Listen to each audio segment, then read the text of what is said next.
If you recall, last week I put out a unboxing video of the Garmin Xero C1 Pro chronograph. This past weekend, I took it out for a test drive with a bunch of different guns and different projectile types to test the whole velocity range that it's rated for.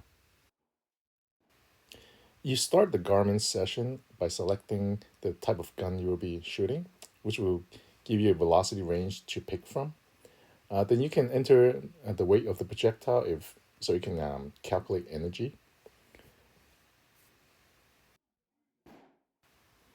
I started with a CO2 airsoft pistol. This one's rated for roughly 450 feet per second. I picked this to test the low end range of the velocity rating that this is rated for. The first shot of the airsoft came out in a really low velocity. I'm not really sure why. I haven't shot this airsoft for a long time. I'm guessing that's the cause of it. After noticing that first slow shot, I decided to review the shots that I have and see what I can do with it. And I found out I can delete the first shot or any other shot actually. So I went ahead and did that so that way the numbers don't get skewed. Then I went ahead and shot another shot just to get the 10 shot average and stats for it. This airsoft would be, I think, would be impossible to use the magneto speed to get the velocity of it because the material is not metal based, so I don't think it'll be able to capture the velocity on the airsoft. Notice the shots came out at roughly the rated velocity, and there's a nice gradual decline in velocities as the CO2 cartridge gets expended. So up next, I got my Glock 17 out with some 115 grain Winchester 9mm projectiles.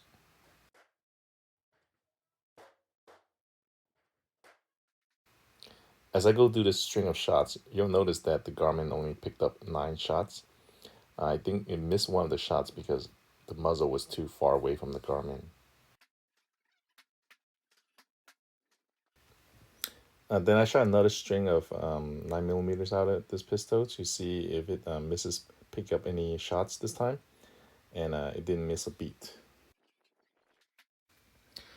The Garmin's tripod is pretty small and pretty low, and with this setup, it doesn't match my natural position of the pistol, so I think this might present some problems.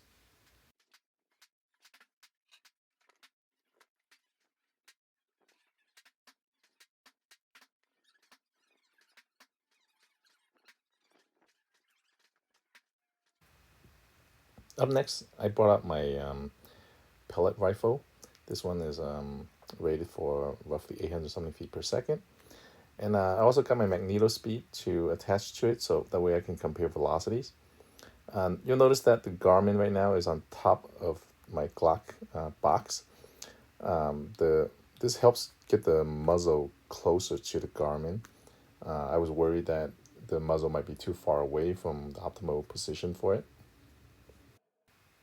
So far, if there's any criticism of the Garmin, is the fact that the tripod that it came with is a little short, and because it's so inconspicuous, it's so easy for you to accidentally put your muzzle too far away where it wouldn't pick it up. And I purposely left this section of the video normal speed so you could see me fumbling around with the magneto speed as I try to attach it to the rifle. And when you compare the Garmin with the magneto speed, right, this is certainly one of the pain points on the magneto speed and where the Garmin really shines. I literally just open that tripod and plop it down on the box, and I didn't even try hard to aim it. I just generally put it in the direction of fire, and it's ready. Here I'm still, trying to get the magneto speed attached properly, and it takes a long time. And as you'll see pretty soon, it's not even set up properly.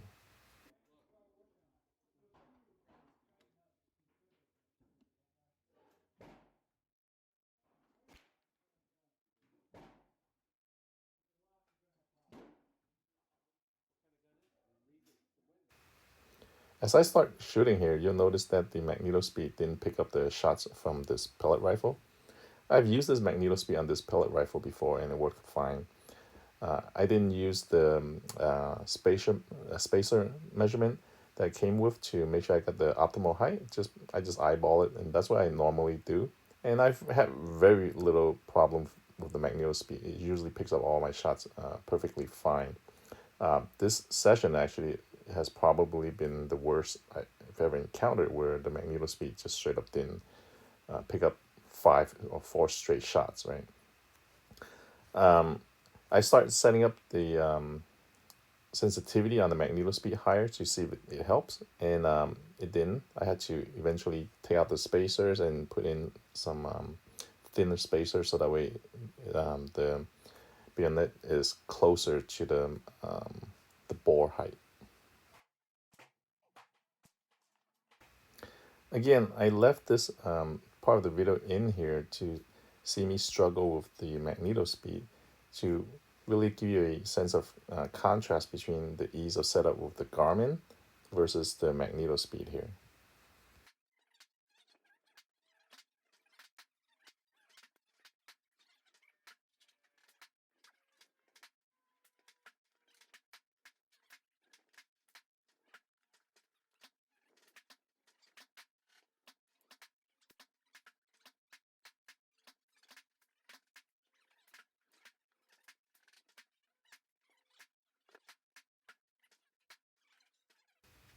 Eventually, I got the magnetospeed picking up the shots pretty nicely.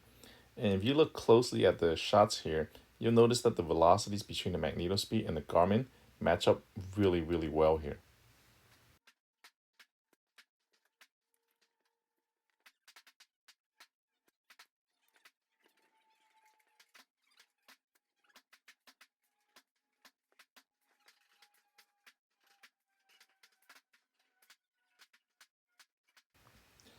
And finally, I brought out a rifle caliber here, a 6.5 PRC.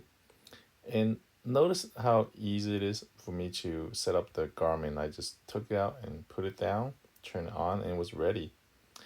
And you'll have to contrast this with setting up the magnetospeed that I have.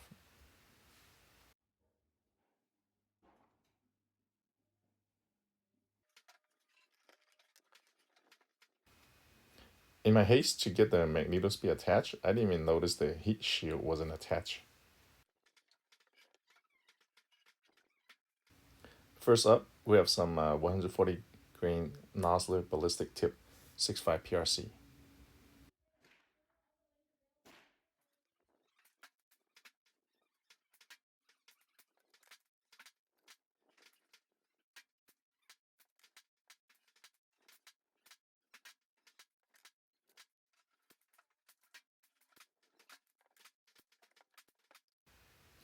Next up, we got some Hornady Outfitter ammo.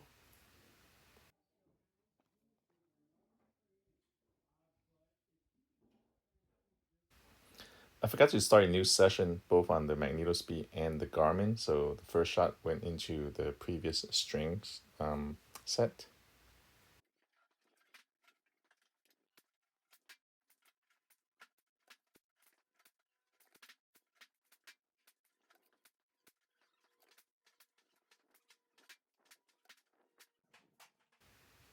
After a few shots, I finally noticed the heat shield was still on the table, so I decided to put it on because I didn't want the strap to be melted.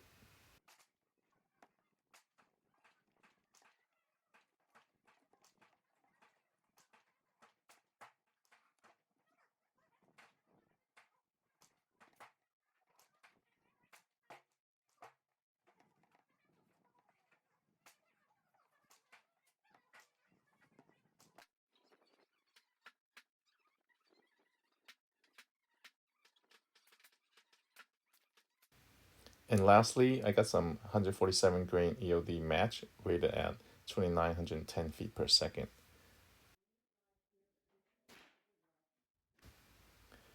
As I was firing my rifle, I didn't even realize my magnetospeed and my Garmin was slightly shifting after every firing from the muzzle blast.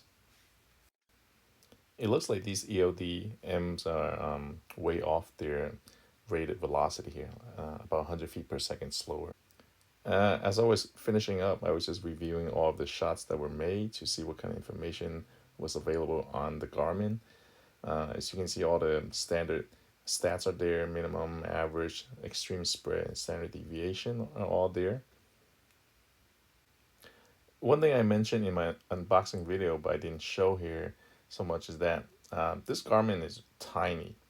Um, I actually collapsed this thing and put it on my pocket after every firing session and took it out to the range to check the targets with me. And it was tiny, it didn't bother me, it didn't take up any space or weight.